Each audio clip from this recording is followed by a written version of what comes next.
And later we have very good conversations going on. It's working out very well. They got a little cute, as they have been doing for 47 years. Nobody ever took them on. We took them on.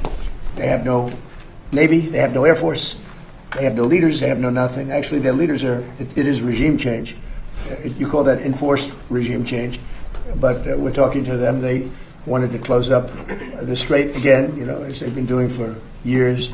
And they can't blackmail us. In fact, a lot of the ships are coming up to Texas. I don't know if you know, in Louisiana, the ships are coming up. They got used to it. Maybe they'll keep doing it. It's worked out pretty good.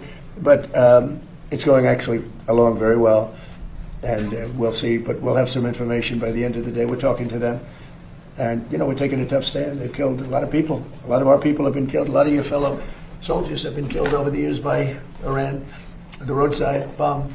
Soleimani, I killed Soleimani. He was making the explosive form penetrators. They're making them in Iran, bringing them to Iraq, and blasting through the vehicles. Well, he was the father of the roadside bomb, essentially, and he killed a lot of people. And when you see soldiers or others, but soldiers generally walking around with no legs, with no arms, a face that's been smashed, that was Soleimani, that was Iran that did that.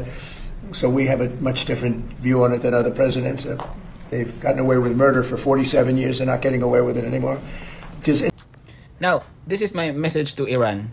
You have to listen carefully. You have no cards left against the United States. None. Not one, not two. You don't have any cards against the USA to demand. You're not into position to demand. Your threats to close the Strait of Hormuz means nothing. President Trump made it clear you cannot blackmail us. We are the most powerful country in the world. We have the most powerful military and navy in the world. You got that? Just sign the deal. Abandon your dangerous nuclear ambition once and for all.